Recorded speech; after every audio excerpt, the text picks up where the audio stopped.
Hello everyone. If you like this audiobook and want to listen to more, please consider subscribing. And if you like this video, like it as well, that it enjoy.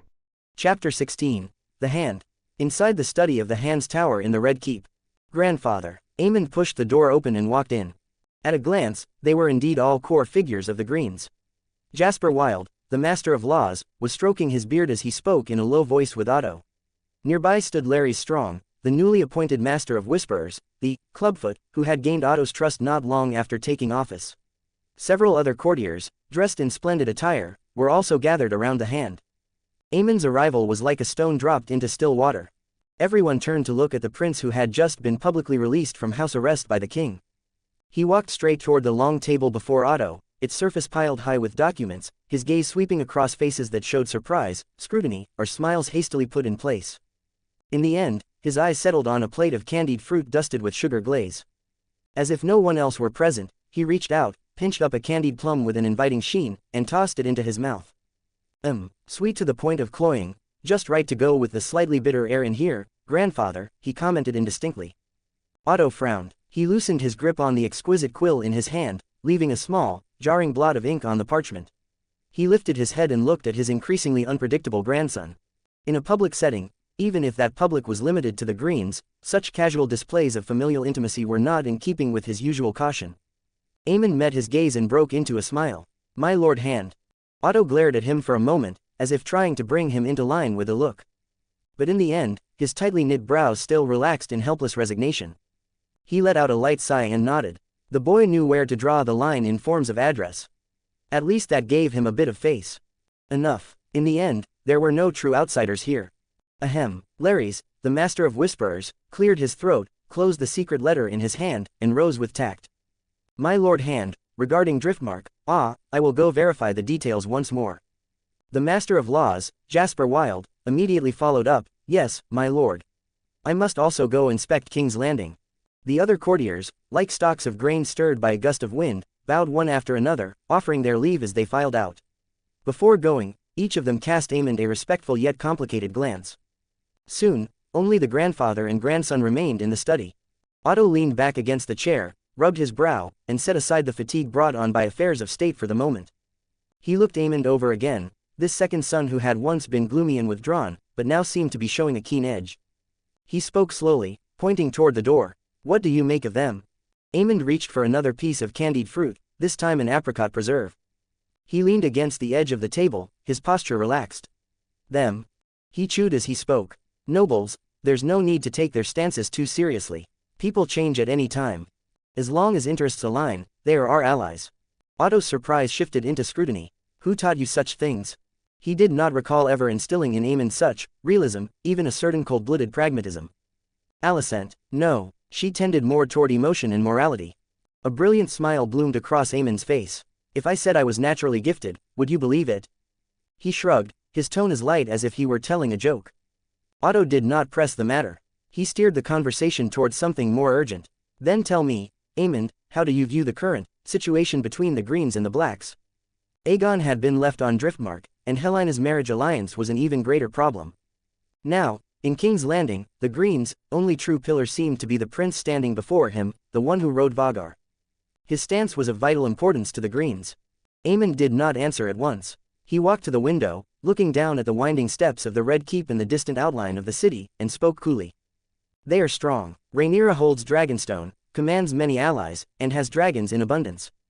We have indeed suffered a great disadvantage. He turned back to face his grandfather, standing against the light. But we have not lost yet, have we? Otto caught that clearly spoken, we. Good. He still regarded himself as part of the Greens. As long as she is human, she will make mistakes, Aemond continued, walking back to the table, his fingers tapping against the oak.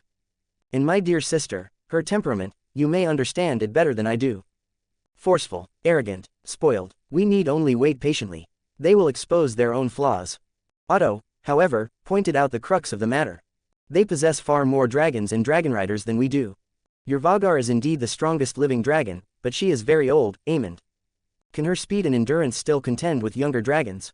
Vhagar is old, Aemond acknowledged. But her experience is something those young dragons cannot compare to. Her size and strength still stand above all others. Though she is ancient and somewhat slow. No dragon dares to charge her head-on or grapple with her fangs. So long as our tactics are sound, and we avoid being surrounded by multiple dragons, Vhagar's teeth and dragonfire can still decide the battle in a single exchange. This assessment of draconic combat power made Otto nod once more. Aegon has been left on Driftmark. His noble attendants and companions, I will have them instead serve you. His resources will also be transferred to you. Otto began to offer tangible support. Furthermore, I will arrange for you to meet the family's chief steward in King's Landing. If you need anything at all, you can go to him. Aemond gave a slight nod. This time, his smile was a touch more sincere. Thank you for your regard and trust, grandfather. Otto paused, leaned forward slightly, and his tone became notably solemn. Aemond, I am supporting you in this way because I hope you can become the firmest shield and sword for your brother Aegon's future rule. You must remember, you are brothers bound by blood. The future of the Greens rests upon you. Aemond hesitated almost not at all, his expression earnest. Of course, Aegon is my beloved kin, my brother. Otto leaned back in his chair, and a rare look of faint ease appeared on his face for the first time in days. Aemond's change and his performance truly exceeded his expectations. Just then, Aemond suddenly spoke, breaking the brief silence. As for Helaena's marriage alliance, how do you intend to handle it? He asked with striking directness. Otto's brows knit again. It truly was a tremendous vexation. He let out a sigh. I need time, I will find a way. Aemond looked at his grandfather's anxious profile as he fell into thought, and suddenly gave a soft laugh. Aemond straightened. Why make it so troublesome? Think too much, and your hair falls out faster. He walked toward the door, his hand resting on the latch, and glanced back at Otto. It's simple. Helaena comes with me, would that not do? With that, he did not wait for Otto's reaction. He pulled the door open and strode straight out, leaving Otto stiff in his chair, unable to recover for a long while.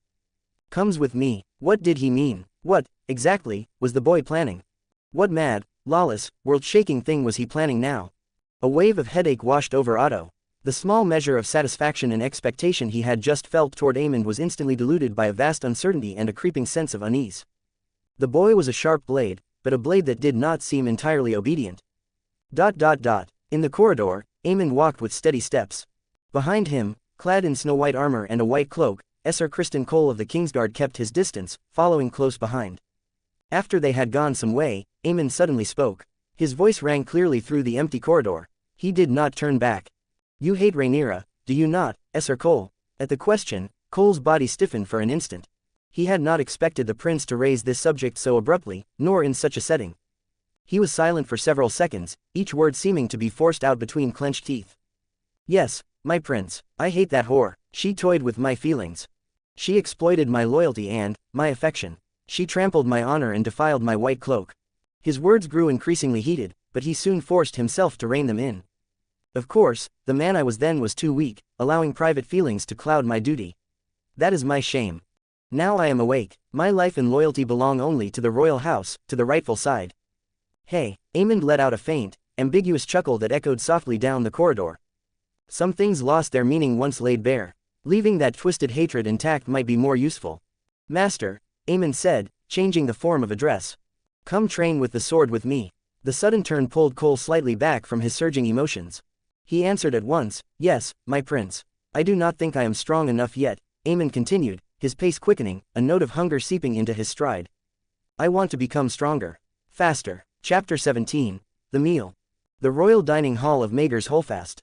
The midday sun poured in through the tall arched windows, casting patterns of light and shadow across the inlaid wooden floor. Upon the vaulted ceiling of the hall stretched a mural. Aegon the Conqueror of House Targaryen, black sword in hand, with his two queens, his elder sister Visenya and his younger sister Rhaenys, standing on either side of him. The long dining table was laid with spotless white linen. Silver candlesticks, polished to a bright shine, held several beeswax candles that were lit even in broad daylight, releasing a faint, pleasant fragrance. On delicate porcelain plates, roasted lamb chops gleamed with an inviting golden sheen, served with slow-braised onions and mushrooms, all drenched in a thick meat gravy. There was also summer red wine from the Reach, swirling in crystal goblets, its color rich as a gemstone. Alicent sat upright at the place of honor, clad in a deep green velvet gown. The hem was embroidered with silver thread in the lighthouse sigil of House Hightower, and fine pearls adorned the neckline. It had been nearly half a month since her return from Driftmark, yet the dark circles beneath her eyes had not faded. At this moment, the silver fork in her hand hovered in midair. Only after a long while did she gently stir the food on her plate. The tender lamb had been cut into neat, even pieces, coated with honey and crushed almonds, one of her usual favorite dishes. But today, she had no appetite at all. Aegon, Alicent suddenly spoke, letting out a soft sigh. I wonder whether he is eating well on Driftmark. The sea winds there are damp and cold. She paused, aware that she repeated these pointless worries every day. Seated to her right, Helaena set down her spoon. The young girl wore a plain white linen gown today, her silver gold hair loosely braided into two plaits that fell over her shoulders. Sunlight caught in her hair, giving it a pearly sheen. She reached out and placed her hand over her mother's, offering comfort. Mother, my brother will take good care of himself. Aunt Rhaenys swore that she would treat Aegon as if he were her own child. An oath, Alicent gave a bitter smile and clasped her daughter's warm hand in return. Helaena, my good daughter, you are always so kind, always willing to believe that people are good at heart. I trust Rhaenys, I trust her character, but there are others I will not trust. She lifted her head and looked toward her second son seated on her left. Aemond was focused on his meal. He cut a piece of meat, brought it to his mouth, chewed, and swallowed. The sunlight gilded his silver-gold short hair with a pale sheen. Compared to when he had just returned from Driftmark half a month ago, his complexion looked much better. Color had returned to his cheeks, and his build seemed to have grown taller as well. The black velvet tunic that had once fit him properly now appeared slightly tight at the shoulders. It seemed she would need to have a new set of clothes made for her son once again. Alicent reflected inwardly. Aemond, Alicent called. Esser Cole said that for the past half-month you have been going to the training yard before dawn. Do not push yourself so hard. Maester Mello said that excessive training can damage the sinews and bones. You are still young, your body is still growing. Aemond set down his knife and fork and lifted his head to look at his mother, the corners of his mouth rising slightly. I am well, mother. My body grows stronger with each passing day. Esser Cole says my swordsmanship is improving very quickly. Looking at the confident Aemond, Alicent was momentarily taken aback. That is good, then. She recalled the conversation she had had with her father Otto the night before. When her father spoke of Aemond, there was praise in his tone. He was calmer, more calculating, more aware of what he needed. The future of the Greens would likely rest upon his shoulders. If they were to place Aegon upon the Iron Throne, they would need Aemond even more, along with Vhagar, whom he commanded. Just as Viserys had once ascended the throne with Daemon at his side to support his elder brother. Her gaze passed over the seat where Aemond sat. That place had originally belonged to her eldest son, Aegon. Her firstborn was detained on Driftmark as a hostage, her daughter forced into a betrothal with Rhaenyra's bastard son. She felt a sharp pang in her heart, and the faint appetite she had just regained vanished once more. After a long while, Alicent murmured as if to herself, she hates me, she must hate me to the bone. Aemond glanced up briefly, knowing that his mother's complaints had returned, that she had fallen once again into self-pity. Lowering his head, Aemond continued cutting his lamb chop, his expression unchanged. I once loved her so much, like a true younger sister, Alicent said, her voice drifting faintly. Mother, tears also welled in Helaena's eyes. In her simple world, she still could not understand such complicated love and hatred. But she could feel the pain in her mother's words. Aemond set down his knife and fork. He picked up his napkin and wiped the corner of his mouth, his movements unhurried. Alicent had chosen this path, and the situation she faced today had been inevitable. She longed for power, otherwise she would not have agreed to her father Otto's maneuvering to marry her to the king, nor would she have actively fought for her son's right of succession after becoming queen, yet she remained bound by morality and emotion. Indecisive, soft-hearted, that was the judgment Aemond made in his mind. She wanted her sons to contend for the Iron Throne, yet hoped her hands would remain free of blood. She regarded Rhaenyra as a threat, yet still longed for the deep sisterly bond they once shared. He was at a loss for words, but there was nothing to be done. Alicent treated him well.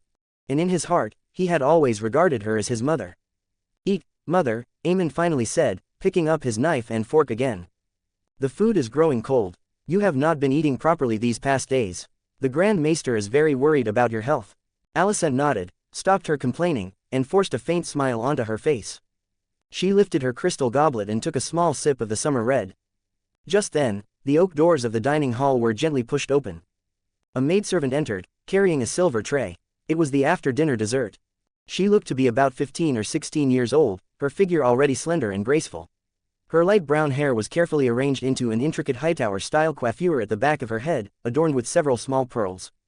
She was quite pretty. High cheekbones, a straight nose, large and bright blue eyes with long lashes, and full lips brushed with a faint rose-colored rouge, like petals just beginning to bloom. She wore the pale green fine dress issued to the maidservants of House Hightower, cinched at the waist with a silver chain that emphasized a waist one could nearly encircle with a single hand. But on closer inspection, the neckline was cut an inch lower than propriety allowed, revealing a stretch of fair neck and the faint suggestion of her collarbones. "Your Grace, this is the dessert," the maidservant said, her voice sweet as honey. She walked with elegant steps to Alicent's side and dipped into a slight curtsy. On the tray was a dish of jelly topped with cream and fruit preserves. As she set the tray down, the maidservant's right hand trembled almost imperceptibly. She deliberately tilted the silver tray at a subtle angle. The porcelain dish holding the jelly slid with it toward the edge of the table, looking as though it was about to fall to the floor. "Oh," the maidservant let out a suitably soft cry. She flusteredly reached out to steady the dish, but her body lost its balance, and she pitched forward toward Aemond. Her blue eyes widened, her lips parting, an expression that was both alarm and bashful embarrassment. She had calculated the angle precisely. The direction of her fall would land her right beside Aemond's chair, her right hand would accidentally brace against the armrest. Her face would lift, meeting the eyes of the lowered Aemond, close enough that they could feel each other's breath. A perfect accident, a perfect encounter. However, Aemond did not even raise his eyes. He continued cutting the lamb on his plate with knife and fork, as if everything happening before him were nothing more than insignificant noise. When the maidservant's hand was about to touch him, his left arm drew inward by half an inch, neatly avoiding the accidental contact. Snap! The maidservant's hand struck the hard armrest of the chair instead, her knuckles colliding painfully. She bit down on her lower lip to suppress a cry, then lifted her head. A sheen of moisture quickly gathered in her blue eyes, giving her the look of a frightened, pitiful fawn. I am sorry, Prince Aemond." Her voice trembled, filled with panic and self-reproach. "I was so clumsy, please forgive my rudeness." She maintained a half-fallen posture, her neckline opening further from the forward tilt, fair skin catching the sunlight with a soft sheen. She bent her knees in a curtsy, this time dipping especially low, almost kneeling to the floor. Another chance to display a gentle, graceful figure. The dining hall fell into a brief silence. The queen frowned, studying the maidservant with a scrutinizing gaze. Helena blinked in confusion, seemingly unable to understand how someone could fall in such a roundabout way. Aemond finally lifted his eyes to look at the maidservant. "What is your name?" Aemond asked. Chapter 18. Rats. At this moment, the maid's eyes lit up. Success. The prince had noticed her. She suppressed the wild joy in her heart, lowered her gaze, and revealed a shy yet respectful expression. "My name is Alice Hightower, Your Highness." She deliberately placed a slight emphasis on the word, Hightower. "My father is Sir Roderick Hightower. He is the younger brother of Hand Otto and currently serves as the captain of the port garrison in Aldtown. My mother is Daisy Florent, from House Florent of Brightwater Keep." However, that cold voice cut her off. "I asked what your name was. I did not ask about your parents. Are you reciting a list of dishes for me? Or do you think this is amusing?" Faced with the indifferent words, she was momentarily stunned, as events had deviated from the script she had imagined. Next, the prince should have shown interest, inquired about her family background, and she could then naturally mention how she had listened to stories of the Targaryens since childhood and held them in deep admiration. Aemond glanced toward his mother, Alicent. Alicent shook her head. "These collateral branches of noble houses. That's enough." Aemond did not wish to continue speaking with this self-styled clever girl. "Put the pudding down, then leave." The smile on Alice's face froze. She parted her lips slightly, and the moisture in her blue eyes this time was genuine, shock mixed with humiliation. She could hardly believe that the encounter she had so carefully designed had ended in such casual indifference. In the end, Alice bit her lower lip, carefully placed the dessert plate at the center of the dining table, performed a curtsy so precise it was beyond reproach, and quietly withdrew from the dining hall. After the door closed, Alicent let out a long sigh and rubbed her temples. Roderick's daughter, she arrived in King's Landing with her family's trade caravan half a month ago. Lord Hightower said the girl was clever and quick-witted, worth further instruction, and hoped she might come to the Red Keep to see the world beyond her home. I had originally intended to arrange for her to serve at my side as an ordinary maid and observe her for a few days. She could not help but reflect on this calculating girl from a noble family. With Alicent's successful ascent to queenship, it was only natural that the collateral branches of House Hightower saw hope in rising with her. But Alicent had never expressed affection for the king, it had been Viserys who proposed the marriage to her family. She had once opposed it, but her father, Otto, had made arrangements for her. And Alice, clearly, wished to replicate the path Alicent had walked, to become a maid at the side of royalty, to win favor through beauty and scheming, and in the end to step into. A fool, Aemond concluded. "But she really is quite beautiful," Helena said softly. Aemond looked at Helena. When she said this, there was not the slightest hint of jealousy in her tone. That stirred a complex emotion within Aemond, along with a vague, hard-to-describe sense of loss. Just then, a faint rustling sound came from the corner of the room. Helena heard it first. She turned her head, her violet eyes fixing on the source of the sound, the narrow gap between the sideboard and the wall. What's that noise? The sound came again, clearer this time, a burst of hurried scratching, like sharp nails scraping against wood, accompanied by faint, squeaking sounds. Helena's eyes widened. She clenched the spoon in her hand and leaned forward slightly. In the next instant, a plump gray rat darted out of the shadows. It was as large as a human palm, its fur greasy, its tail thin and long, its tiny eyes flashing briefly in the light. It scurried across the floor at breakneck speed, leaving behind only a streak of gray, then plunged straight beneath the tablecloth beside Helena's chair and vanished. Ah! Helena let out a short cry and hastily climbed up onto the chair with both feet. The movement was too sudden, her elbow knocked over the crystal goblet at the edge of the table. Clang! The cup rolled to the floor and shattered into pieces. Clear water splashed everywhere. Alicent was startled as well, but she quickly steadied herself, stood up, and drew her daughter's trembling shoulders into her arms. The girl had been afraid of things like rats and spiders since childhood. It's all right, Helena. It was just a rat. It's already run off, Alicent soothed her gently, lightly patting her daughter's back. Then the queen's brows knit tightly. As she turned toward the door, her voice suddenly turned cold. Guards. The door was pushed open at once. Alice entered first, with two other maids hurrying in behind her. Your Grace. Alice's voice was still sweet. Her gaze swept quickly over the dining table, paused on Aemond for a brief instant, then darted away. There was a rat in the dining hall, Alicent said coldly. This is the Queen's residence. This is where the House of Targaryen takes its meals. How do you normally clean this place? How do you keep watch? The noble maids, faces all went pale. In unison, they dropped to their knees. The older maid spoke in a trembling voice, Your Grace, please forgive us. We scrub the floors every day with lavender and mint water, and we scatter bitter wormwood along the walls to repel rats. We do not know how that rat could have. You do not know. Alicent cut her off, restraining her anger. That is your explanation to me. You do not know. What if it had been a venomous snake today? What if the rat had bitten Princess Helena? Can you absolve yourselves with a single, we do not know? The maids lay prostrate on the floor, not daring to lift their heads. Aemond watched the scene in silence. His expression had already undergone a subtle change the moment he heard the word rat. His violet eyes narrowed slightly, dark currents surging within them. Rats, filthy things that lived in the shadows. Yet sometimes, the filthiest things were best suited to carry out the filthiest deeds. In his memory, two names surfaced, reeking of blood and stench, blood and cheese. That infamous act of, a son for a son. Aemond's gaze shifted to Helena. Because he had struck first and committed kinslaying, this innocent woman had been dragged into the abyss of bloodshed among kin. Forced to watch her own child tortured and murdered before her eyes, her mind shattered completely, and in the end she leapt from the high tower of Maegor's Holdfast. Her life should not have been this way. Aemond, Alicent noticed her son's unusual silence. She released Helena and looked at her second son with concern. What's wrong? You look terrible, are you feeling unwell? Aemond came back to himself. He drew a deep breath, pulling away from that dark future. It's nothing, he said. I just think, the Red Keep's sanitation needs a thorough overhaul. If rats can get into the dining hall of Maegor's Holdfast, they can get anywhere. Father's study, your chambers, Helena's bedchamber. He paused. This is no small matter. Just then, the dining hall door was pushed open. This time, a middle-aged man entered, about 50 years old, somewhat heavy-set but solidly built. He wore a dark brown uniform of finely woven wool, with the three-headed dragon sigil of House Targaryen pinned to his chest. His features were kindly, his gray hair combed neatly, and a short beard trimmed close along his jaw. Your Grace, Prince, Princess, the man said, bowing.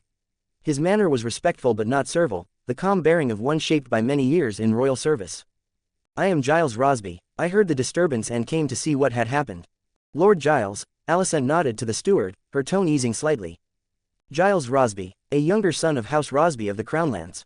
After Viserys I ascended the throne, he had been appointed Lord Steward of the royal household and had served the royal family for many years. He was known for his loyalty, efficiency, and rigor, keeping the daily affairs of the Red Keep in meticulous order and enjoying the king's deep trust. A rat appeared in the dining hall and frightened Helena, Alicent said. Giles's brows immediately drew together. He crouched down to inspect the shadows along the wall, then went to examine the area beside the hangings. When he straightened, his expression was grave. Your Grace, this is truly an unforgivable lapse, he said heavily, turning toward the maids kneeling on the floor. Go at once and inform the master of kitchens and the head of servants. I want to see them within the hour. Before dawn tomorrow, every corner of Maegor's Holdfast, I mean every single corner, he said. Must be thoroughly cleaned. All food stores are to be fitted with double layers of iron rat-proof mesh, and fresh powders are to be scattered again along the walls. He added, and summon the rat catchers. Find the best rat catchers in King's Landing. I want them to conduct a full inspection of the Red Keep sewers and secret passages, to see whether there are any rat nests. Secret passages, Aemond suddenly spoke, cutting across the steward's words. Everyone turned to look at him. Aemond rose to his feet. Lord Giles, Aemond asked, you have overseen the affairs of the Red Keep for many years. You must have some knowledge of its secret passages, do you not? Seeing the prince address him directly, Giles explained, Your Highness, I myself do not know those passages very well. They twist and turn endlessly. These rat catchers have served the Red Keep for generations. They are quite familiar with the secret ways. Aemond knew well enough. The secret passages of the Red Keep had been built by the cruel Vhagar, and once construction was complete, all the craftsmen had been put to death by Vhagar himself. But after King Vhagar's death, aside from those whose work required them to catch rats, no one troubled themselves to understand those passages any longer. The hearts of the Targaryen royal house truly were broad, such a great hidden danger, ignored and unseen. Aemond asked, I want to know, among those rat catchers, are there two with the nicknames Blood and Cheese? Giles paused, momentarily taken aback, then fell into thought. The dining hall grew utterly silent. Alicent looked at her son in confusion. After a moment, Giles spoke hesitantly, Blood and Cheese, yes, that does sound familiar. That's right, about 4 or 5 years ago, there were indeed 2 men assigned to rat-catching duties in the dungeons and sewer sections of the Red Keep. They were said to be quite skilled. Even the most cunning rats could not escape their traps. He thought for a moment, then continued. But their reputation is not very good. Some guards said that aside from catching rats, they would occasionally steal items belonging to the royal household. At the time, I believed the pair had unclean hands, but there was no evidence. So I found a pretext and sent them away. Later, I heard they were scraping by around Flea Bottom. Giles looked toward Aemond, a questioning note in his eyes. Why does your highness suddenly ask about these 2 men? They are low-born wretches, their names sullied. They are hardly worth your attention. Aemond did not answer directly. He turned and walked back toward the table. As he passed Helena, he gently patted his sister's shoulder. The simple gesture made Helena tremble slightly, not from fear, but from an emotion difficult to put into words. She lifted her eyes and met her brother's gaze. In the depths of those violet eyes, she seemed to glimpse his thoughts. Concern for her, I have only heard some people say that their skill is the finest, Aemond said as he sat down again. Since the Red Keep needs a thorough purge of its rats, it stands to reason that the best should be employed. Wouldn't you agree, Lord Giles? Giles' expression grew troubled. Your Highness, those 2 live in the most chaotic streets of Flea Bottom, where all manner of people mix. Finding them may take some effort. And even if they are found, allowing them into the Red Keep, would that truly be appropriate? Their backgrounds are not clean. I will have Esser Cole accompany you, Aemond said, leaving no room for dispute. He is familiar with such matters, and knows how to deal with that sort of person. The steward hesitated briefly, then bowed and accepted the order. As you command, Your Highness. I will make the arrangements at once. He withdrew from the dining hall. Before leaving, he cast a glance at the maids still kneeling on the floor, signaling for them to withdraw as well. Chapter 19, Training. The sunlight was thin in the training yard. 2 figures stood apart at the edge of the grounds with their arms folded, their gazes fixed on the lone figure at the center, who was practicing with a sword. They had arrived late, yet carried themselves with full assurance. Standing beside Aemond, who was in the midst of training, was Garrett Lannister, who had already been there for some time. This 13-year-old boy from the Westerlands bore the unmistakable traits of House Lannister, brilliant golden hair, blue eyes, and handsome features. He was the youngest son of Lord Jason and had once served as a squire at Prince Aegon's side. But after receiving the king's order that they squires were to serve Prince Aemond instead, he had appeared beneath Vhagar's holdfast the very next day, punctually awaiting summons. At this moment, seeing the 2 colleagues who had arrived belatedly, a faint smile tugged at the corner of his mouth as he stepped forward a few paces. Your Grace, Garrett said with proper courtesy. It seems the 2 of them have finally recovered. Aemond had just completed a set of thrusts. The tip of his sword halted in midair before he slowly drew it back. He turned his head slightly, his calm gaze sweeping over the 2 figures by the field. He did not insist that anyone serve as his squire, whether they came or not made no difference to him. Yet in the end, the 2 had come today, and more than 20 days had already passed since the order was issued. The one on the left was Erek Hightower, 14 years old, the youngest son of the Lord of Aldtown. He had inherited his house's hallmark dark brown hair. His frame was lean but solid, and the way he stood with his arms folded carried the pride of one raised amid family glory and indulgence. He had once been Aegon's most capable and closest squire, accompanying the prince in drink and revelry, seeking amusement through the streets and alleys of King's Landing. Now, as he met Aemond's gaze, his expression showed little change, though his chin lifted slightly. To serve this second son, who had always been gloomy and solitary. To him, it was nothing short of a demotion. All the more so because the Prince Aegon he had served was now kept on Driftmark, and the cause lay precisely in the trouble stirred by the prince standing before him. Standing at Erek's side was Alan Hever, 13 years old, from House Hever of the Crownlands, the eldest son of Lord Hever. Like Erek, he belonged to Aegon's small circle.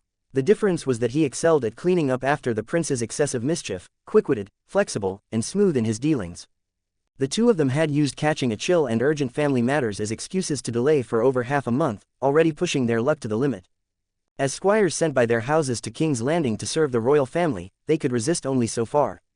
To provoke the king's displeasure any further would bring them nothing but bitter consequences. Aemond had no interest in the twists and turns of their private thoughts. His elder brother's indulgent, pleasure-seeking nature had, for the most part, been fostered by precisely these squires who excelled at flattery and amusement.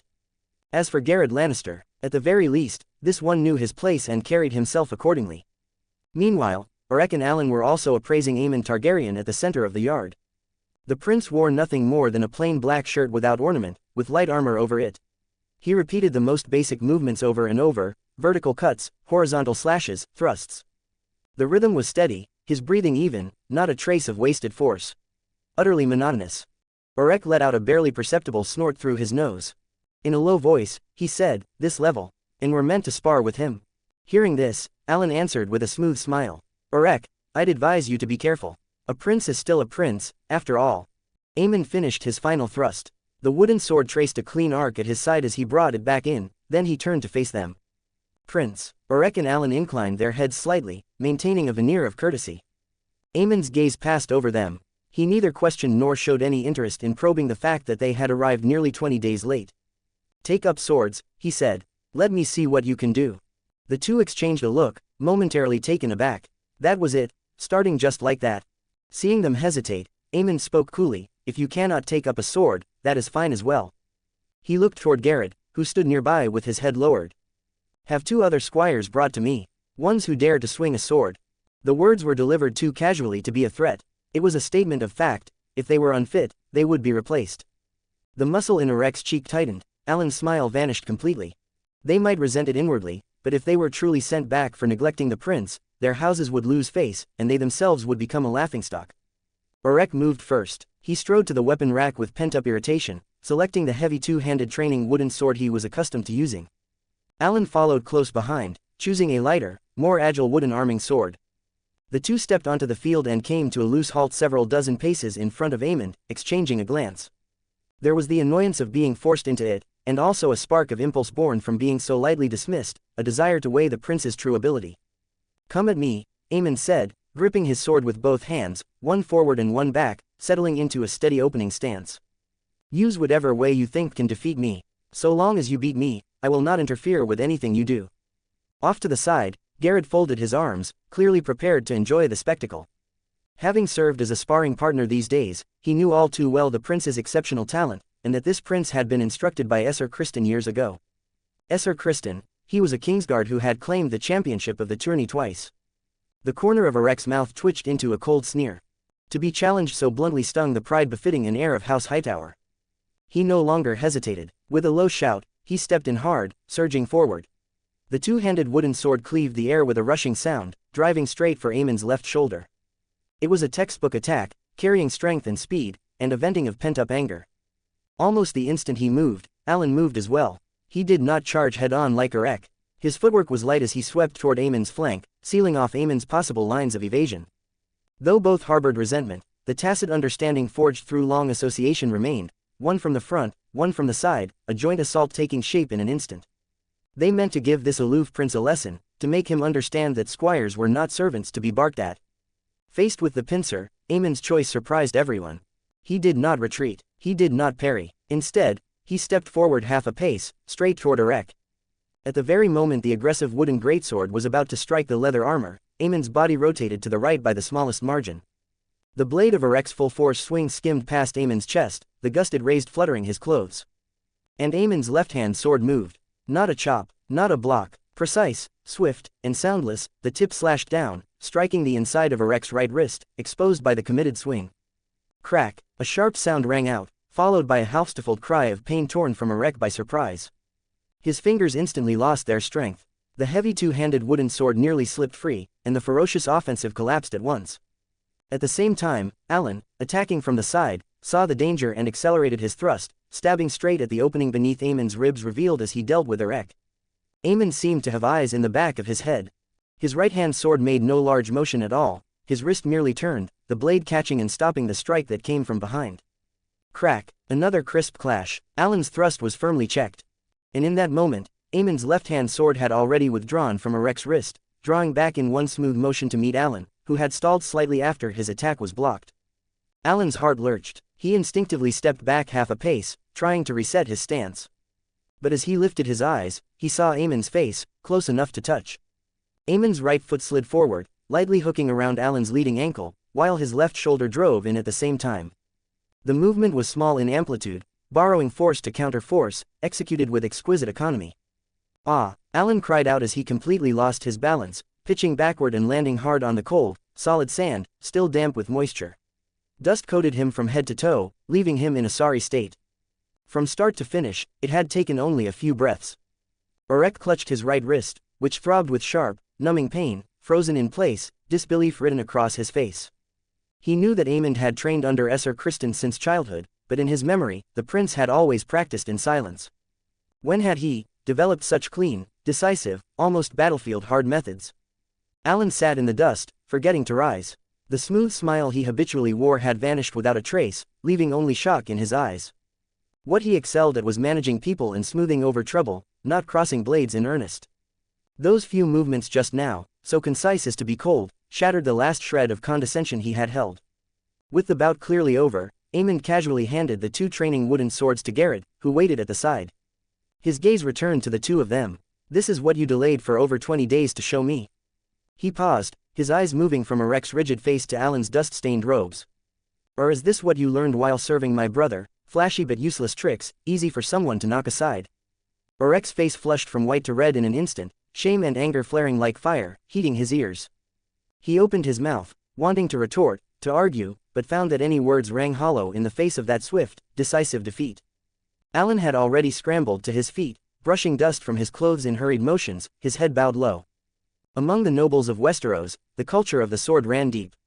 Strength was the measure. Able was able, unable was unable, both of them lowered their heads. "I will not make things difficult for you," Aemond said again. "If you wish to stay, then follow the rules and train with me. If you feel aggrieved, you may turn around and leave now, each of you back to your own house." He stepped forward, his gaze sweeping over their tightly pressed lips and clenched fists. "If you are unwilling, that is fine as well. I will make you willing, until you are." Chapter 20, Flea Bottom. King's Landing, Flea Bottom. The narrow lanes twisted like intestines, leaving gaps only wide enough for one person to squeeze through sideways. The rot stink of filthy water long pooled on the ground, the sour reek of refuse fermenting in damp corners, dog shit, an odor strong enough to sting the eyes shut. Now and then, a dark shadow would go, whoosh, past a corner, stirring a burst of rustling and a fainter squeaking, hard to tell whether it was a feral cat, a fat rat, or some other living thing. If the kitchens of the Seven Hells blew up, Steward Rosby pressed a perfumed handkerchief hard over his mouth and nose, "I'd wager it would smell like this." Criston Cole tugged the edge of his hood lower, showing only a pair of gray-blue eyes. His stride remained steady. "Relax, Lord Rosby. Try taking a deep breath and feel it. Once you leave the incense and fresh flowers of court, this is the true smell of King's Landing." Deep breath. Giles' eyes went wide, tears streaming down his face. "Here, Esser Cole, I'd stake all of next year's pay on it. One breath in this place is deadlier than downing a whole jug of Dornish poison wine. My lungs are flesh ground, not hammered out of the steel plates you wear." Cole let out a low chuckle and did not tease him further. Behind them, 6 guards who had changed into new clothes followed in silence. They struggled through the maze-like alleys and finally stopped before a 2-story wooden building hung with a faded blue cloth curtain. 3 thick-armed, broad-shouldered men with vicious faces stood guard at the door, arms folded. The guard leading the way stepped forward and spoke in a low voice. A few silver coins slid soundlessly into the palm of the lead man. The man weighed them in his hand, then nodded. "Go in." The man shifted aside. "Keep your people in line. Don't go looking for trouble." But the scene inside changed abruptly. A heavy, Pungent incense hit them full in the face, successfully blocking out most of the stench outside, though it was a blend of several mysterious spices. Deep in a room on the second floor, behind an old wooden table, sat Mistress Mysaria. She wore a deep purple velvet gown of decent quality. Her long black hair was loosely pinned up, revealing a well-kept face, beautiful, yet etched with the marks of wind and weather. Most striking were her eyes, amber-colored. She was intently peeling a nut, her nails neatly trimmed. This was Mysaria, the Lysan lover who had once won the heart of Aemond Targaryen, the rogue prince. After Aemond abandoned her, she did not sink into ruin. Instead, in the filthiest corner of King's Landing, she wove an invisible web of information. She set the nut down and dusted off her hands. Her amber eyes sized up the visitors with clear interest. Look at that, what wind has blown such respectable guests into my hole? Are you too lost, or did you come to Flea Bottom on purpose, to experience life? Giles pulled back his hood and forced the smile he was best at. My lady, you jest.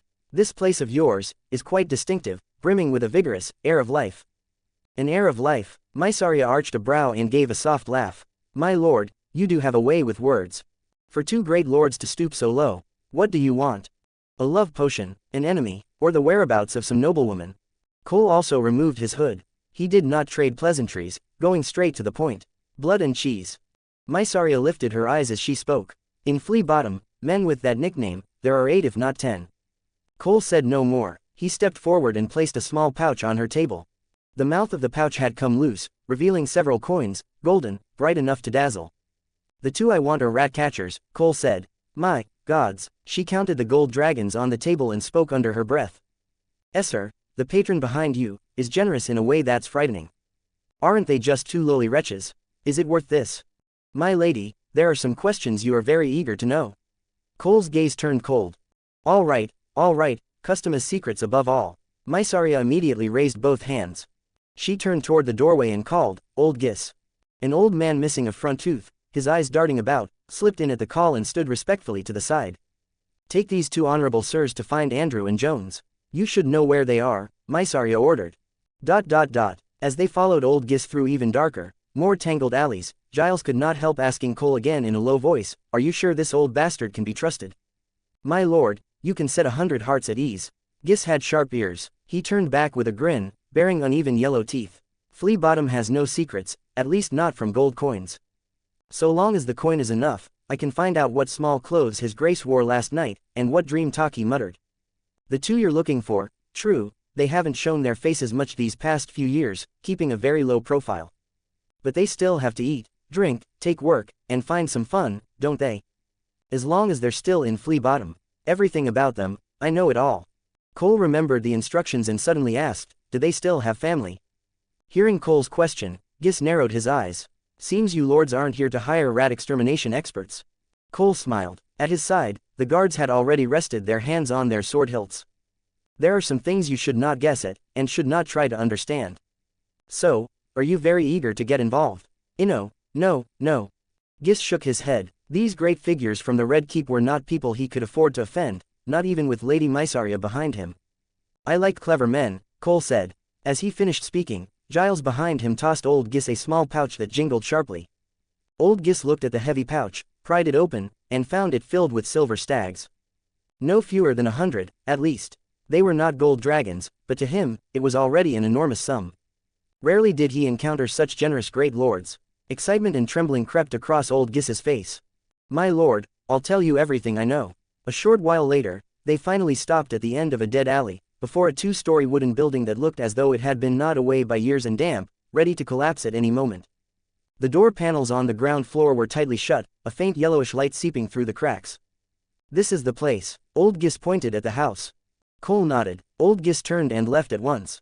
He had been paid, and everything that needed to be said had been said. He had no desire to know more. He understood the value of knowing when to stop. Cole gave a signal to one of the guards. The guard stepped forward and knocked on the door in a measured rhythm. The voices inside cut off abruptly. After a moment, the sound of the door being slowly pulled open came with a creak. A narrow slit opened in the door, a single wary eye peering out from behind it, sizing them up. Who are you looking for? A voice rasped, like sandpaper scraping. There are pests in the house, Cole said. I heard you have the best cleaners, men who can deal with it thoroughly. The gap in the door widened a little. A short, thick-set man blocked the entrance, around 40 years old, bald, with a vicious knife scar slashing across his face from brow ridge to the corner of his mouth. "How many come in?" he asked, his voice still hoarse. "Me, and this lord here." Cole gestured toward Giles, "to talk business with you." The scar-faced man hesitated, gave them another measuring look. In the end, he stepped aside. "Come in, everyone else, wait outside." Cole and Giles entered the house one after the other. The door closed behind them. The room was more spacious than it looked from outside, but it felt more like a cluttered workshop combined with a storeroom. "Lord Giles mentioned that the best rat catchers in King's Landing can be found here," Cole said mildly. The two men exchanged a look. The scar-faced man, Jones, nicknamed Cheese, snorted. "Giles, that old fat steward from the Red Keep. He still remembers us. I thought he'd written us off as dead long ago." The one-eyed man, Andrew, nicknamed Blood, finally stopped his grinding and lifted his single eye, his gaze sweeping over Cole and Giles with a tangible weight. "These days we only take small, piecemeal jobs, catching rats." Cole said nothing more. He reached into his cloak, took out another, smaller leather pouch, and set it down on the grimace-stained table. The mouth of the pouch loosened, and 20 brand new gold dragons rolled out. Both men's breathing hitched at the same time. "That's not a rat-killing price," Andrew said blankly, his single eye locked hard on the coins. "Of course not," Cole replied evenly. He slowly reached up and pulled back his hood, revealing a face almost no one in King's Landing failed to recognize. The air in the room seemed to freeze solid. Jones's hand snapped toward his lower back. Andrew narrowed his remaining right eye, studying them like a viper sizing up prey. "Sir Kristen Cole," Andrew said slowly. "Well, I'll be damned. The King's White Knight, coming to see the likes of us, rat sellers. Say that out loud and not even a drunk would believe it." "I am not here to cause trouble," Cole said steadily. "On the contrary, I am here to offer you an opportunity." "Working for whom?" Jones asked warily, his hand still not leaving his back. At that moment, Giles stepped forward and also removed his hood, revealing a grave expression. "Andrew Jones, it's been a long time." "That's right, I was the one who recommended you to Sir Cole. The Red Keep these days has a serious rat problem. Ordinary methods no longer work. We need the most professional hands to deal with it. Of course, the pay will be generous. You will not be treated unfairly." Chapter 21, Three's Company. Driftmark. The training ground lay on the western side of high tide, backed against the cliffs, where the ceaseless crash of the waves below could be heard. Laenor Velaryon wore simple leather armor, his silver hair bound into a ponytail at the back of his head. In his hands, an ensharpened training longsword parried the slightly impatient chops of his younger son, Lucerys. He looked more like a man carrying out a duty that had to be done than one teaching with any real enthusiasm. Laenor deflected Lucerys's blade again. "Keep your wrist steady. When you train, don't let your mind wander, boy." Lucerys clenched his teeth. He was thinner than he had been half a month ago. Every swing of his sword was made with full force. Ever since that night, he had changed, silent, training with an almost self-destructive intensity. "Yes," he forced the word out through clenched teeth and attacked again, his movements growing even more chaotic. Beside the training ground, Jacares sat quietly in a cushioned chair. Though the sea wind of Driftmark was still biting, his face was paler than the sea mist. The bandages wrapped around his left eye were glaringly white. His intact right eye was fixed on his younger brother's figure in the field, while his fingers clenched tightly in the blanket draped over him. He should have been out there. He was the eldest son. He should have been setting an example for his brothers, leading them in training, teaching them how to become proper knights and future lords. Not like this, sitting uselessly to the side because his eye still hurt, watching his brother drive himself mad with guilt. The pain of losing one eye was something he found hard to accept.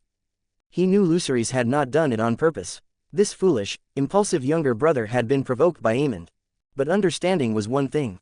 In the dead of night, even after drinking poppy milk to barely suppress the torment of losing his left eye, he still tossed and turned, unable to sleep. That cold resentment would surface again, beyond his control. It was that Aemond, everything had begun because of him. And it was also Lucerys, who had drawn that damn dagger. Jacares closed his right eye for a moment and took a breath, trying to force down the surging emotions in his chest. He could not blame little Luke, at least, not openly. They were brothers. They had to stand together. All that hatred had to have a clearer, more deserving target. "That's enough, Luke." Laenor once more knocked aside Lucerys's disorderly attack and frowned slightly. "Take a rest. Your stamina management is a problem. If you keep this up, you'll be exhausted very soon." Lucerys's chest heaved violently, sweat sliding down from his temples. He did not obey. Instead, he let out a low snarl and rushed forward again. Laenor's eyes held a trace of helplessness. He shifted aside with ease, and the wooden sword in his hand struck out in passing, landing precisely on Lucerys's wrist. Crack! The wooden sword flew from Lucerys's grasp. He staggered back several steps, clutching his wrist. He panted heavily, staring fixedly at the ground, his shoulders trembling slightly. The youngest, Joffrey, hugged his small wooden sword and stood timidly at the edge of the field, looking at his second brother, then at his eldest brother. Laenor let out a sigh, walked over, picked up Lucerys's wooden sword, and handed it back to him. Anger must be mastered, not allowed to master you. Lucerys accepted the sword in silence. He did not look at this father in name, nor did he look at his brother. Turning away, he dragged his feet toward the water barrel at the edge of the field. Not far off, two figures watched everything quietly. Rhaenyra wore a dark black riding outfit. Her posture was still upright, yet on closer inspection there was already a faint curve to her abdomen, cleverly concealed by the tailored cut of her jacket. Daemon, standing beside her, lowered his voice. It must be soon. Our child cannot be born without clarity. Rhaenyra turned her face toward him. Do you think I do not want that, Daemon? But Laenor. She paused. He is my husband, the children's father in name. Driftmark needs that name. Lord Curlys and Aunt Rhaenys need it as well.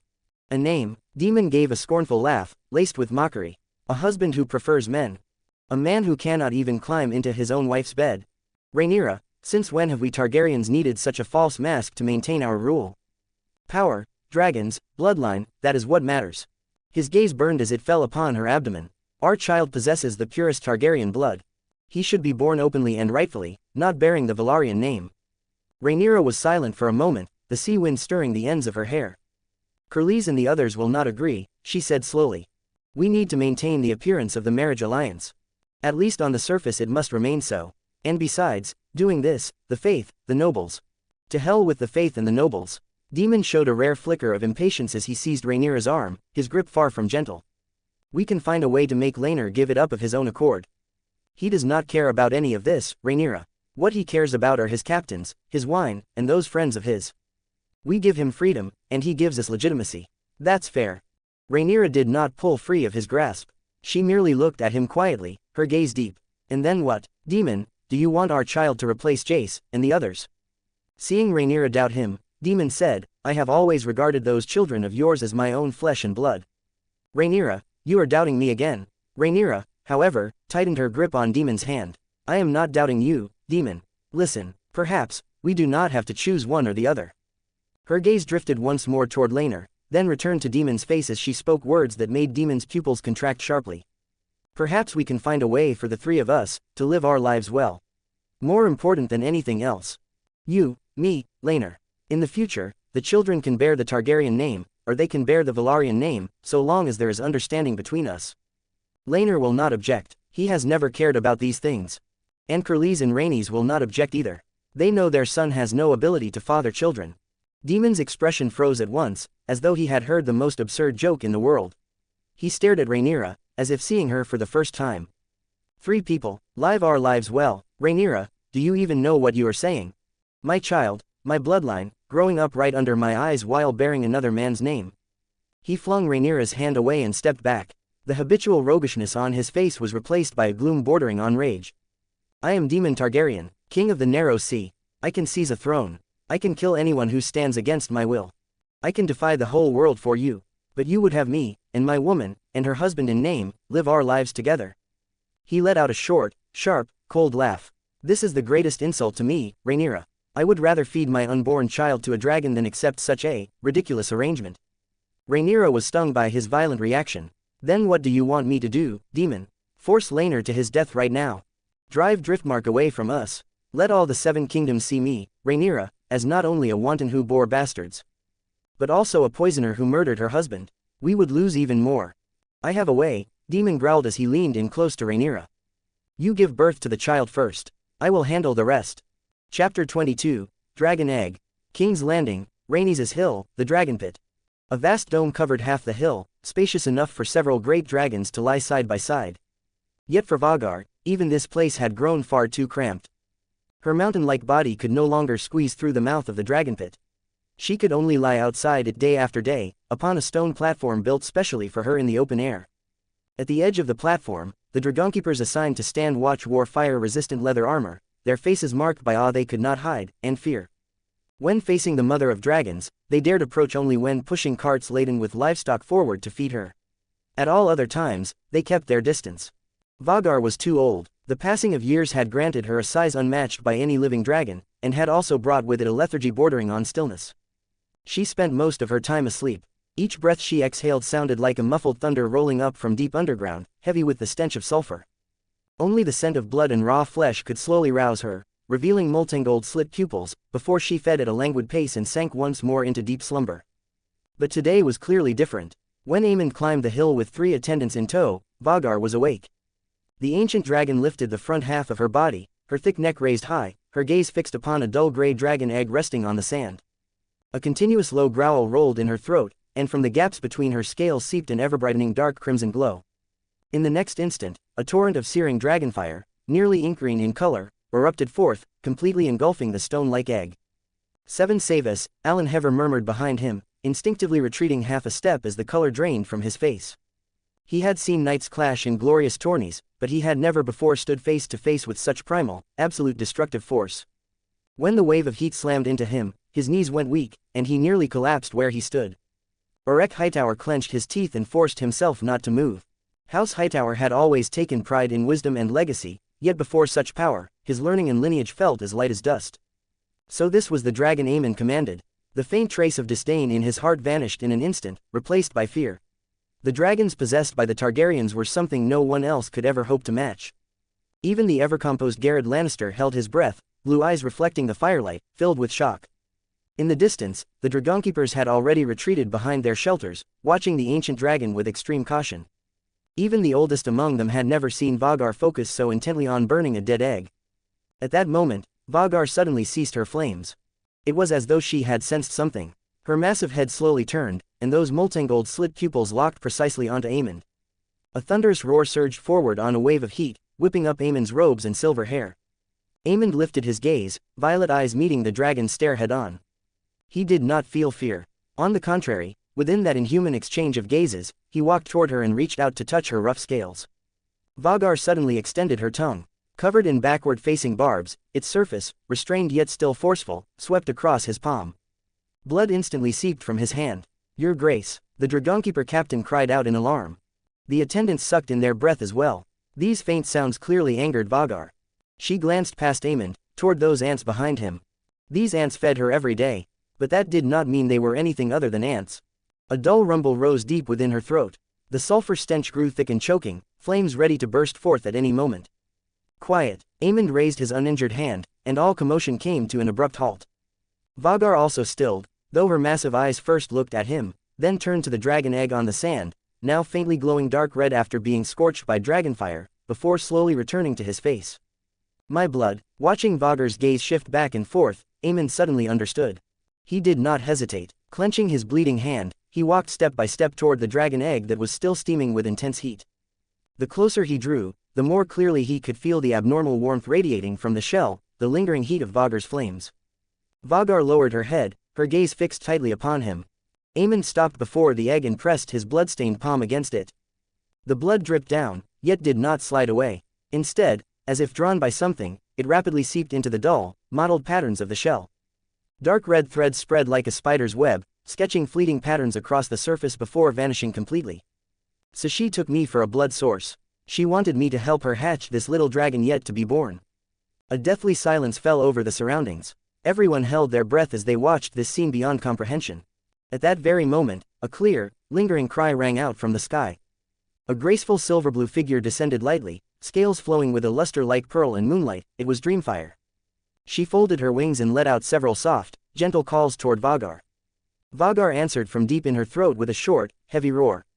This was the surge of blood-bound connection between this mother and daughter of dragons. Dreamfire was Vhagar's first offspring. Helena slid down from the dragon's back. She wore white riding leathers. The soft armor embroidered with silver thread glimmered faintly in the setting sun. Her silver-gold hair was somewhat tousled by the wind, and her cheeks were flushed red from the cold of high-altitude dragon riding. Then she saw Aemond, and the blood-smeared hand he had pressed against the dragon egg. "Aemond," she hurried forward, not even pausing to acknowledge the attendants, bows, and grasped his wrist directly, lowering her head to examine the wound. Her brows knit tightly, her eyes filled with pain and worry.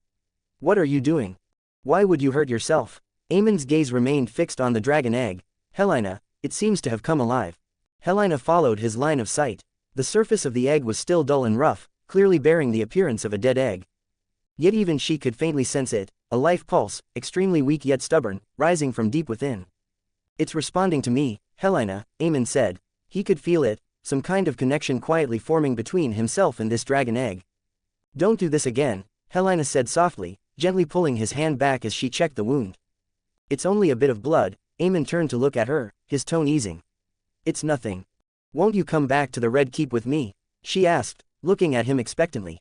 I'll stay a little longer. He gave her a faint smile.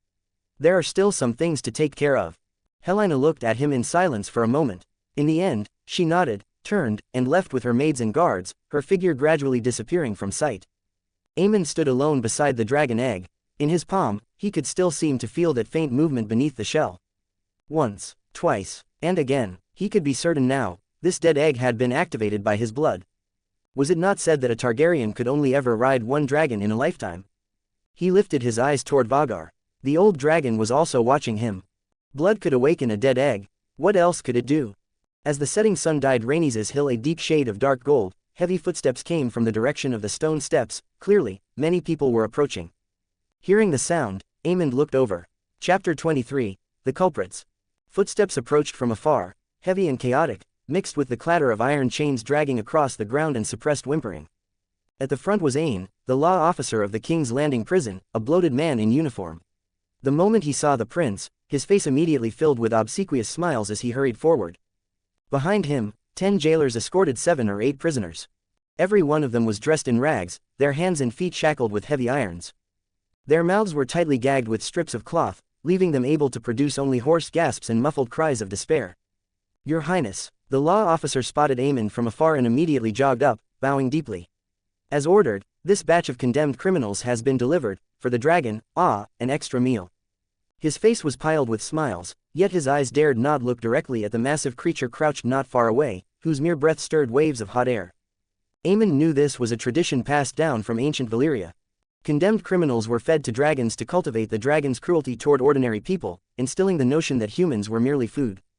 Under such conditioning, even dragonkeepers, in the eyes of a great dragon, were nothing more than ants delivering meals. Once hunger struck, even those dragonkeepers who had tended the dragon their entire lives would be eaten. This ancient tradition had not been abolished even during the reign of the wise king, clearly a deliberate choice. Vhagar gazed at this newly presented food, a low rumble issuing from her throat. The prisoners, upon seeing the great dragon, struggled even more violently. A bald, burly man twisted frantically, smashing his head toward a nearby jailer. Another, a thin young man, had his legs give out and collapsed to his knees, only to be dragged along roughly by the jailers. The stench of urine and filth spread through the air. Someone had lost control. Quiet, all of you, behave yourselves. The law officer barked sharply. He drew the hilt of his blade and slammed it hard against the shoulder of a struggling prisoner, producing a dull thud. Being eaten by a dragon is your good fortune. Saves the trouble of the gallows, no need to bury your bones. One gagged prisoner shook his head desperately, muffled, mmph, sounds forcing their way from his throat, his eyes pleading like a dog about to be slaughtered. The law officer snorted and kicked him. Thinking about taking the black now. Too late. Gag him tighter. Aemond's face showed no expression. His violet eyes swept over the group of prisoners who were about to be buried in a dragon's belly. He accepted the list handed over by the law officer. On it were hastily scrawled each prisoner's crimes: robbery and murder, rape, arson, assaulting guards. All were capital offenses, none of them rare within the city of King's Landing. His gaze calmly swept across each name and the brief descriptions of their crimes, until it came to a halt on the final entry. Tella, female, approximately 20 years old, from the Stormlands. Crimes: illegal hunting in the royal forest, resisting arrest and murdering 3 nobles including Egino, the second son of the Lord of Haystack Hall, assaulting law enforcement soldiers. A female condemned criminal was rare, especially when the charges involved nobility. Aemond lifted his eyes. She was far shorter than the men around her, likewise gagged with a strip of cloth. A head of dirty, dark brown short hair clung to her forehead, obscuring her features. Yet she stood straight. Her wrists, slender beneath the shackles, seemed to contain strength. Though forced to kneel by the soldiers, her body was taut, like a fully drawn bow, her gaze fixed hard on the ground. When she noticed the prince's eyes upon her, she raised her head, her gaze sweeping past the law officer, past Aemond, and finally landing on Vhagar. Her pupils constricted sharply, but she quickly forced herself to lower her eyes again. She was wounded, dark, dried blood could be seen on her tattered clothes. Vhagar seemed to be growing impatient with these appetizers, letting out a low, irritable growl. Aemond pointed at the female prisoner. The details of her crimes. The law officer immediately leaned in, lowering his voice. Your Highness, this woman is a tough one.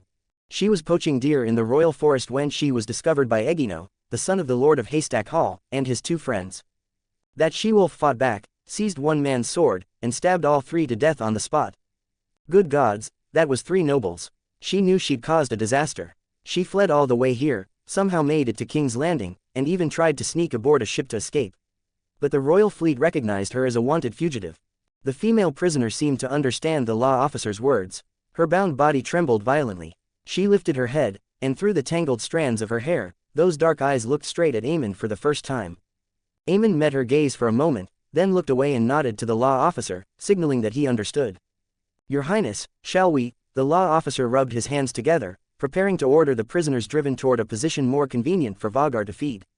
Wait, Aemond spoke suddenly, his gaze settled once more on the female prisoner. Let her speak. The law officer froze. Your Highness, this lowborn woman will have nothing decent to say. She may offend you. Let her speak, Aemond repeated. The law officer dared not say another word and quickly signaled to one of the jailers. The jailer stepped forward and tore the strip of cloth from the female prisoner's mouth.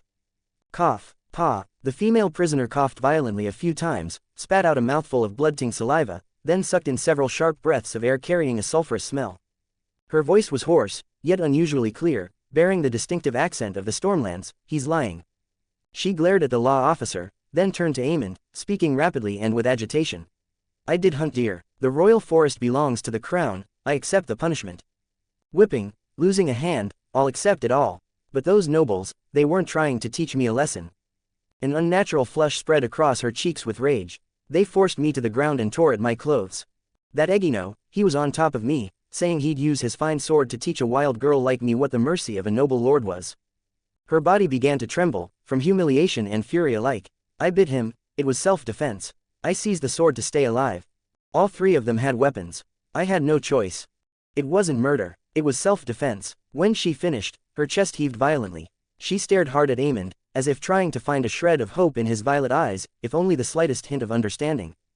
Silence fell around them, broken only by the impatient scraping of Vhagar's claws against the ground. The law officer's face darkened. He opened his mouth to argue, but seeing the prince still silent, he dared not speak. Aemond looked at her for several seconds. Then he spoke. It sounds like you're a capable hunter. He pointed toward the other 5 or 6 condemned prisoners, still gagged and shaking with terror. I grant you a pardon. Kill them, you are free. The law officer fell silent. After all, he had taken the Lord of Haystack Hall's coin. The Lord wanted the wild woman who had killed his son to die in a dragon's jaws, leaving not even bones behind. Tella went rigid. She looked at those prisoners, bound and gagged, yet with the same fear and panic in their eyes, then back at Aemond's expressionless face. This was a chance to live. Struggle flashed through her dark eyes, but in the end, the instinct to survive overwhelmed everything else. The feral resolve she had shown while fighting beasts in the forest, while fleeing for her life under a noble hunt, surfaced on her face. Fine, she said. Aemond gave a slight nod. At a signal from the law officer's eyes, the jailers unlocked the shackles on Tella's hands and feet, though they remained wary, encircling her with swords drawn. At the same time, the remaining 5 or 6 prisoners were shoved onto a relatively open stretch of sand and gravel, still bound hand and foot, their mouths gagged. What followed was brutal and primitive, bloody and chaotic. Though the prisoners were unable to mount any effective resistance, their desperate struggles and their numbers still caused Tella no small amount of trouble.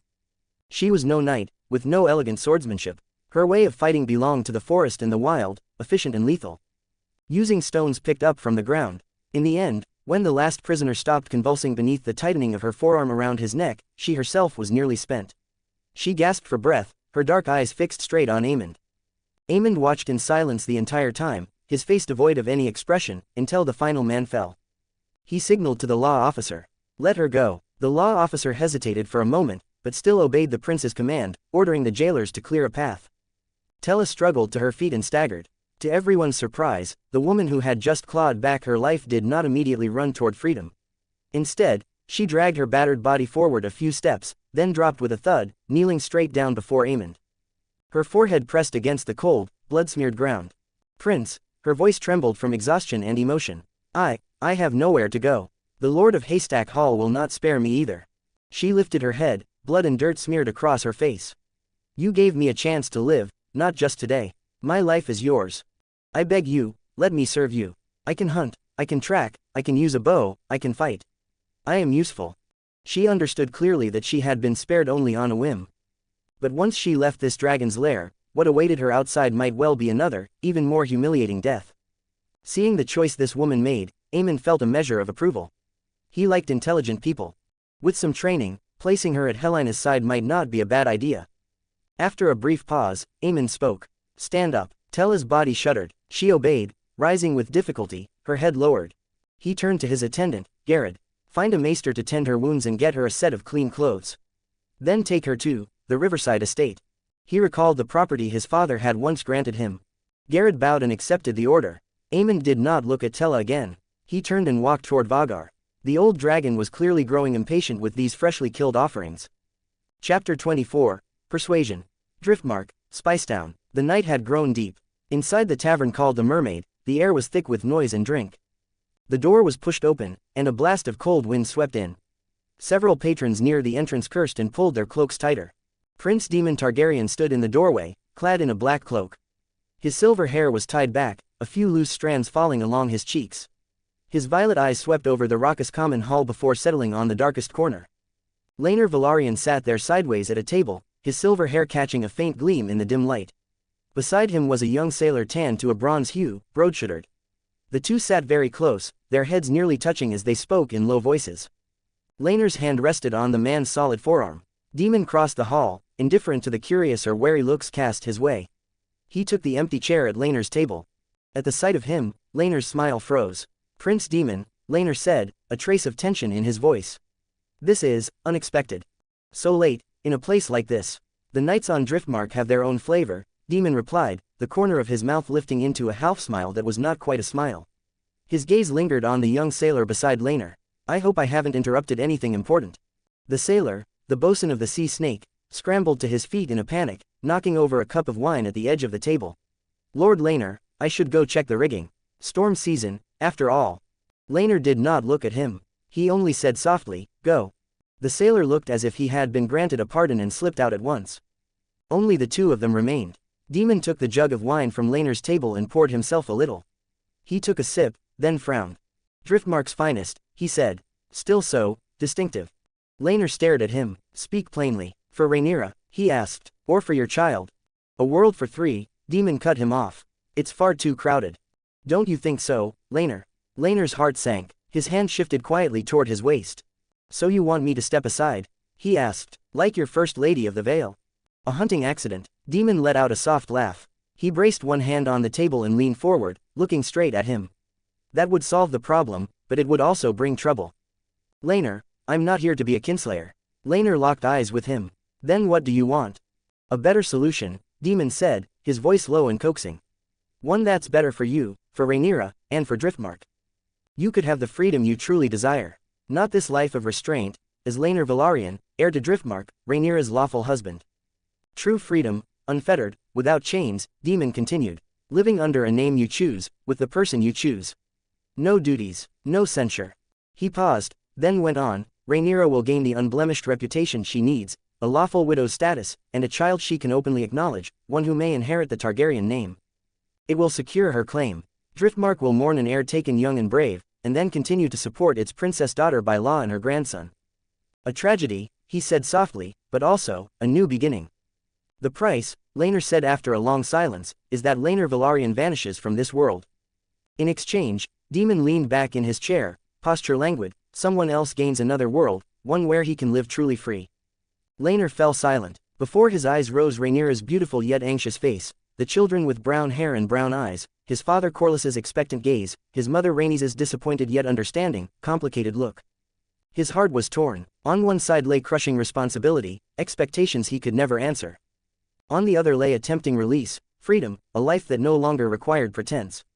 Why should I trust you? Laenor finally asked. Daemon's smile deepened. He drew a rolled sheet of parchment from within his cloak and slid it across the table. My residence in Pentos, he said. Blank, but already signed and sealed. Laenor did not touch it. And if I refuse, then you remain the heir to Driftmark, Rhaenyra's husband, the nominal father of 3 brown-haired boys. Demon spread his hands, until one day, perhaps a genuine accident, or a moment someone can no longer endure. Who can say, he added lightly, but by then, the choice will no longer be yours. You are threatening me, Demon, you should remember, this is Driftmark. I am offering you a choice, Demon corrected. One path, leave with dignity, and everyone is satisfied. The other, remain in this gilded cage, waiting for the headsman's blade to fall at some unknown hour. Laenor stared at him for a long while. He knew this madman was truly capable of such deeds. I need time to consider, he said at last. Of course. Demon rose to his feet. The moon over Driftmark is full, well suited for reflection. He turned and left, vanishing into the night beyond the door. At the same time, above the god's eye, under the same night sky, 1,000 leagues away, the air above the god's eye held a different kind of cold. The wind howled like countless ice blades from the lands of always winter, slicing at flesh, striving to burrow into the marrow. Aemond Targaryen pressed himself close against the rough, rock-like scales at the back of Vhagar's neck. He did not use a saddle strap. That leather harness could bind a rider firmly to a dragon's back, preventing him from being thrown off during violent maneuvers. But he refused such protection. A secure saddle meant dulled reactions. It meant that in an aerial clash, his dear uncle could leap down upon him. Dark sister gifted to a beloved nephew. He chose an older, far more dangerous way to ride. He relied on the strength of his legs, clamping them tight around the natural hollow at the base of the dragon's neck, his fingers digging into the gaps between the scales. His body lay almost parallel to Vhagar's broad back, fighting the savage airflow. The cold cut to the bone. Wind poured into his ears, his collar, his sleeves, carrying away his body heat. His cheeks were numbed by the freezing gale, and every breath brought a burning pain deep in his lungs. Yet his violet eyes remained as sharp as ever beneath the absolute moonlight and the biting wind, locked firmly on what lay below. Moonlight spilled down, barely outlining a vast, deep expanse of black water gleaming with an eerie cold sheen, the god's eye. The god's eye. Legends claimed it was a place favored by the old gods and the children of the forest, and it was also the largest lake in all Westeros. Vhagar clearly disliked this place. She was accustomed to open skies, where she could fully spread her colossal wings that could blot out the heavens. Here, however, the lake was tightly pressed between steep, jagged mountain ranges on both sides, forming a long, deep blue rift. For her massive body, this rift was far too cramped, like being forced into a tunnel. She swung her head in irritation, thick neck muscles rolling beneath her scales as a dissatisfied roar rumbled from deep in her throat. Silence, Vhagar, look carefully, Aemond Targaryen growled in High Valyrian. Demon's Caraxes, the blood worm, was far smaller than Vhagar, barely a third of her size. But he was younger, more agile, more vicious, and far better suited to fighting in such confined space. In this narrow stretch of sky tightly bound by mountain walls on both sides, Vhagar's unmatched size instead became a burden. She could not unleash a despairing charge. She could not crush her foe with sheer mass. Every turn, climb, and dive was constrained by the rock faces hemming her in. Caraxes, by contrast, used the night's mist, his speed and agility. From the fog, from above, he struck downward in an ambush, clamping his jaws around Vhagar's neck and refusing to let go. In the end, what spiraled down toward the pitch-black waters was not only a pair of dragons, but the Targaryens' absolute dominion over the Seven Kingdoms. Chapter 25, Climbing into Bed. Late at night in the Red Keep, only the torches along the corridors were still flickering. Aemond stepped over the cold stone stairs as he returned to Maegor's holdfast. He had just come back from the dragon pit. He and Vhagar had circled above the god's eye for a full 2 hours. The freezing wind at high altitude had long since seeped into his bones. Now the chill pierced his skin like fine needles. His cheeks were stiff, his fingers nearly numb, and every breath he exhaled condensed into pale mist. At the stairway entrance, 2 night guards straightened their backs the moment they saw the prince. Not far ahead, Esser Criston Cole stood before Aemond's door. One hand rested on the hilt of his sword. His posture was alert. When Aemond approached, the knight's grey-blue eyes lifted to him, and he dipped his head slightly. Aemond's expression did not change. He returned the nod and pushed the door open. The chamber was far warmer than the corridor. The fire in the hearth had not yet gone out. Aemond was just about to relax when his movement stalled. His gaze fell upon the bed. Under the moonlight, within the silk brocade covers, a clear human shape rose beneath the blankets. Aemond walked slowly to the bedside. His right hand pressed against the dagger at his waist as his left hand pinched the edge of the quilt and pulled it back. Moonlight poured down unobstructed, illuminating the young body lying upon the bed. Alice Hightower. Her brown hair was spread loosely across the pillow. A pair of blue eyes stared wide open in the dim light. She was completely naked. Her skin glowed with a milk-like sheen under the moonlight. The carefully tended curves of her body were laid bare, full breasts, a slender waist, long legs lightly crossed. Several rose petals were scattered across the head of the bed, their fragrance mingling with the scent of her body. She looked at Aemond with shy eyes as he stared down at her. Her lips parted, her voice soft and pitiful. Your Highness, I was too cold. I couldn't find my own chamber. Could you allow me to stay here for the night? Aemond merely looked at her in silence. The quiet stretched through the room. Then he smiled, the curve of his lips slowly lifting. Cold, he said softly. It is true, nights in the Red Keep are cold. Especially when. He paused, his calm gaze sweeping over her exposed body. Someone like you lies defenseless in my bed. Alice's heart trembled. The prince's reaction was nothing like what she had imagined. There was no impatient pounce, no rebuke, there was not even a token refusal. Only that smile, which sent a chill creeping into her chest. Your Highness, she tried to sit up, lifting her arms to cover her chest, her posture growing even more pitiful. But Aemond had already turned away, no longer looking at her. Alice froze on the bed, uncertain how she was supposed to continue the performance. The prince pulled the door open. Esser Cole was still standing guard outside. Hearing the sound, he turned his head. Cole, Aemond said calmly, this gift is not to my taste. Esser Cole's brow twitched slightly. Does your Highness wish for me to handle it? Yes. Aemond leaned against the doorframe, casting a lazy glance toward the bed. Wrap her up properly and send her to the lower barracks of the Red Keep. Tell the soldiers on night watch. He paused, watching the color drain from Alice's face, the smile on his lips deepened. Say it is a gift from the prince. And remember to remind them, don't play her to ruin. After all, she is a young lady of House Hightower. Hearing the prince's arrangement, Esser Cole fell silent. No, Alice screamed. She tumbled from the bed, scrambling as she grabbed the sheet and wrapped it around herself, crawling and rolling until she threw herself at Aemond's feet, tears spilling over. Your Highness, spare me. I know I was wrong. I should never have climbed into your bed without permission. I beg you, please don't send me to the barracks. She cried until her face was streaked with tears. Aemond looked down at her, his voice cold. Now you know fear. When you began this, why didn't you think of the consequences? Alice sobbed uncontrollably. I only wanted to become your lover, I had no ill intent. Oh, Aemond crouched down and met her gaze. He pinched her chin and lifted it. The pressure was not heavy, yet it allowed no resistance. Then let me ask you a question, Alice Hightower. Answer honestly, and perhaps I will reconsider. Alice nodded frantically. Tears slid down and splashed onto the back of his hand. Who put you up to this? Aemond lowered his voice until only the two of them could hear. The Queen, or House Hightower. He stared into her eyes. Speak the truth. Alicent trembled violently. No one told me to. Truly. She gasped for breath. It was me, my own idea. I only wanted someone to rely on, Your Highness. Enough. Aemond lifted her chin again, forcing her to look up at him. He looked at the girl who thought herself clever, yet still refused to tell the truth. He shook his head. Forget it. Knowing she could no longer deceive him, Alice finally broke down. It was arranged by Lord Otto. The hand said Your Highness was unpredictable, and hoped I could remain by your side, understand your thoughts. And also I admire you, Your Highness. She sobbed. Your Highness, I swear by the seven, every word I've spoken is the truth. Aemond held her chin and examined her in silence for a long while. So long that Alice felt she was about to faint. At last, he released her. Get dressed, he said as he rose to his feet. At daybreak, leave the Red Keep. Where you came from, go back there. Yes, I understand. Thank you, Your Highness. Thank you, Your Highness. Alice wept as she kowtowed, scrambling in panic to gather the clothes scattered across the floor, pulling them onto herself without a thought for dignity. Aemond no longer looked at her. He paced to the hearth and held his hands out to the fire. Only when the sound of the door closing softly behind him did Alice flee like a startled rabbit. After a while, he called toward the door, Esser Cole, come in. The door opened. Cole entered the chamber. He had already expected his pupil's displeasure. He reached back to close the door, his gaze fixed on Aemond's back. Do you think it's a pity? Aemond suddenly turned and asked. Such a beautiful girl, young, vivid, offering herself of her own accord. Do you believe I should have accepted this gift? Indeed, many people would make that choice. Cole fell silent for a moment, then replied, that is Your Highness's freedom.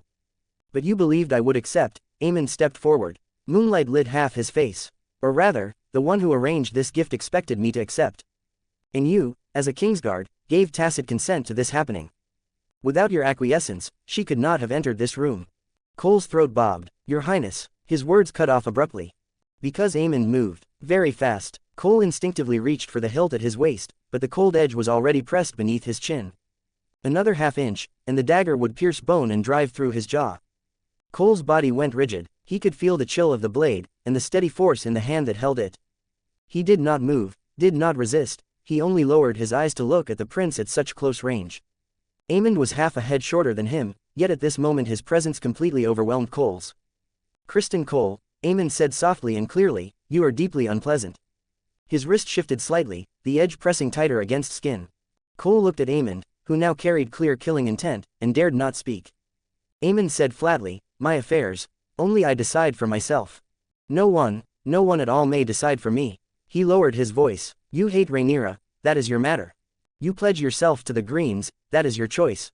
But if you think that a pitiful scrap of loyalty and a sword are enough to let you conspire with others to arrange my life, to meddle in my private affairs." The dagger dipped slightly, a bead of blood seeped from beneath Cole's jaw and slid down along the edge. "Then I will make you understand, teacher," Aemond said as he looked into his eyes, "that I am capable of killing you." A flood of emotions swept through Cole, shock, anger, humiliation. In the end, all of them were pressed down by something deeper. He saw it clearly. The prince standing before him was no indulgent libertine to be ruled by wine and flesh, nor a soft-hearted ruler prone to hesitation. "I understand," Cole said in a low voice. Louder. "I understand, Prince Aemond," Cole replied clearly, submission now entering his tone. "Such matters will not happen again. Your private affairs, your choices, will always be decided by you." Aemond studied him for several seconds, then withdrew the dagger. The movement was smooth, unforced. He even raised a hand and wiped away the drop of blood from beneath Cole's jaw with his thumb. "Good." Aemond stepped back. "What happened tonight ends here." Cole let out a quiet breath. He never should have provoked this pupil. Most of House Targaryen were mad. Rhaenyra, demon, Aemond. "The task I set you," Aemond asked suddenly. "How goes it?" Cole answered at once, "Those two have already let down their guard. Giles has also arranged work for their families in the Red Keep. They are pleased, and they work with enthusiasm." He did not understand why Aemond cared so much about the two men known by the nicknames, Blood, and Cheese. Hearing this, a smile appeared on Aemond's face. "First give people hope," he said softly. "Then give them despair. Tell me, what do you think will happen?" Cole fell silent. He did not know why Aemond harbored such deep malice toward those two. This was clearly an attack on the heart itself, yet he asked no questions. "Leave." Cole brought his right fist to his chest in salute, then turned and left the chamber. The door closed. Aemond stood alone before the hearth, staring into the dancing flames. Firelight played across his profile, flaring and fading in turn. I will post some extra chapters in Patreon, you can check it out. Greater than patreon.com/TitoVillar. To be continued.